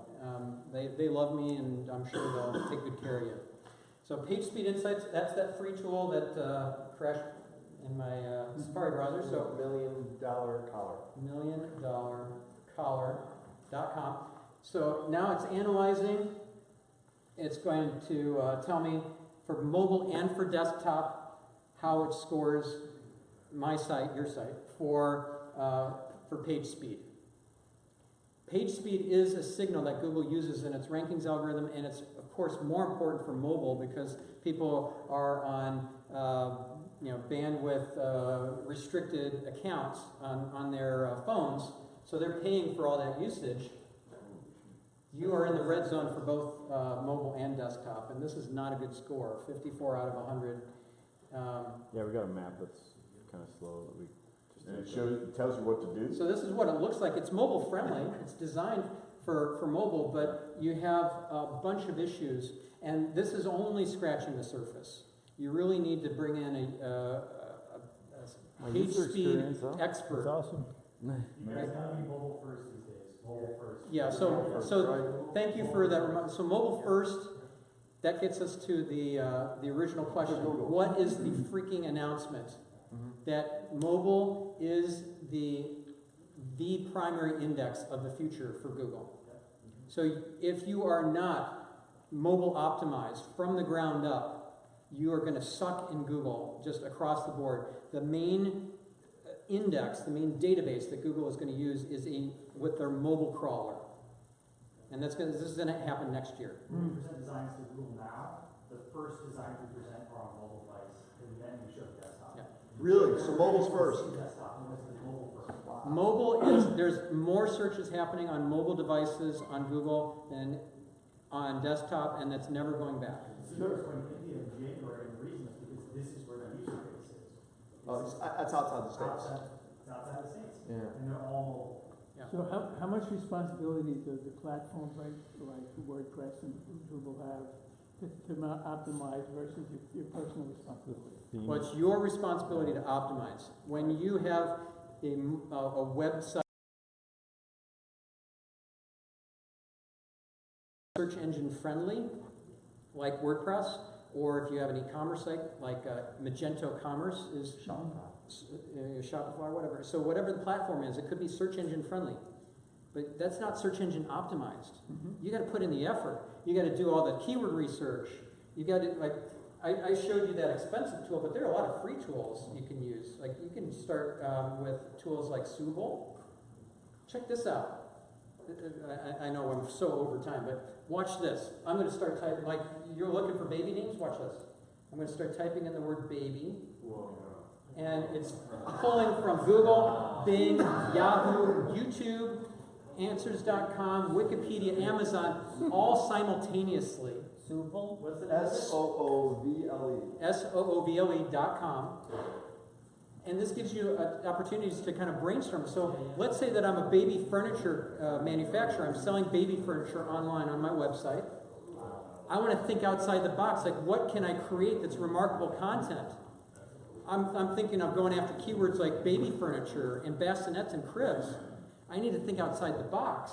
And I didn't even think about baby names. I don't sell baby names, but look at this. Baby names is so far up the list on a lot of these search engines. It's like no-brainer. I need to create remarkable content around baby names. But around mobile, viewability becomes an issue, right? Your titles have to be shorter. You can't have these really long titles.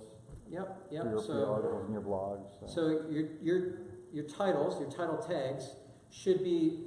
This will blow your mind. If you look at, there's so many things that will blow your mind. Okay, so if you look at the eye tracking heat map for Google, you'll see people don't even read more than the first couple of words of your title tag. Look at this. No, here's what happens nowadays. Straight down. They're not even reading over here. Just straight down the page. Crazy egg was that? This was an eye tracking study done by iTools, and I forget who else. It was in partnership with an agency. So they looked at all these users, they were eye tracking them, and then showing the heat map of where they looked, and they just didn't read the whole thing. So let's say you're Zappos, like I worked with Zappos for multiple years, helping them with SEO. Let's say that you've got a really powerful value proposition. It's really compelling. Free shipping both ways, that's awesome. They have free shipping both ways. They put it at the end of the title tag, nobody reads it. It's not there for for SEO, because they want to put the important keywords at the beginning for SEO. This is for getting the click. So free shipping both ways, nobody reads it. Put it underneath that? Well, you're going to have to put it closer up if you really want people to read it. But then you got to be much more tight with your keyword usage at the beginning, because it's going to be way heavier at the beginning of the title tag than at the end. You know, I'm the best accounting software solution or accountant or whatever. You just screwed yourself over. You put the important keyword at the very end. So let's go back now to the very, very beginning. You got your Mevo here. You've been Facebook Living this. Yep. There is no value in this video for SEO. One, it's inside. Not yet. Not yet. Not yet. Tell me how you would save this, and then you would write an external article saying these are the things I talked about at this event. That's what you would do. No. Okay. Because it all.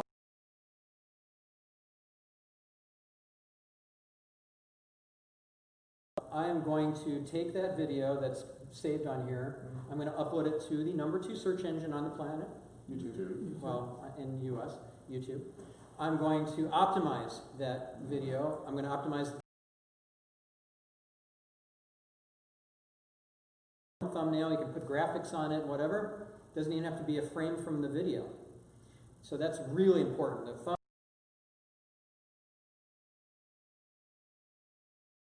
The title. I'm going to do keyword research of what people on YouTube are searching for. How do I do that? I use a tool called Google Trends, which is free. Did you know that Google Trends, who's heard of Google Trends? That's correct. Who uses it? And who knew that you could do YouTube keyword research with Google Trends? Like 4 or 5 of you. Well, you heard from me, I think. Maybe, but yeah. probably back when you were helping me with So this is really awesome. So let's say that I put in baby names into Google Trends, and I want to see if this is a popular search term on YouTube. I changed web search to YouTube search. People just don't even know that exists. Now this on its own is not going to give me any real data. This is all relative. It's a percentage, and it just doesn't mean anything. I have to put in an additional keyword that I know the volume of in order to get some baseline. So let's pretend that I knew that baby furniture, you know, what its search volume was or whatever, it's just gonna suck in comparison to baby names, of course. Right, so, you know, this is how I'm gonna get a sense for what people are doing on YouTube, typing in to YouTube search. So with this particular presentation, what I can do, there's a bunch of things. One is I can take the video, upload it to YouTube, create, you know, a campaign around that, and build up that particular video page. Right, so optimizing all these different elements is just part of that process. So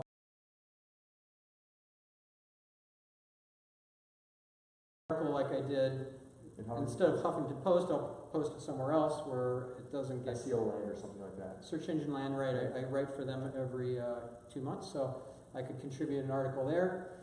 I could, you know, wherever, but I'm going to embed the YouTube video, and I'm going to write an article around it because I need that text so that I can rank in Google. Got it. And then I might also post to my blog another article or paraphrase or summarize my Search Engine Land article because I don't want duplicate content. But I can repurpose this in so many different ways. It's just your choice what you do with it. It's not like, oh, it's this huge to-do list. It's a get-to-do content resource that I can repurpose in different ways. Like, so Zappos, I was talking to them about a campaign they did that was really awesome. They got a Guinness World Record for the most simultaneous high fives. And then they did nothing else with it. So they were in this big stadium, they got everybody to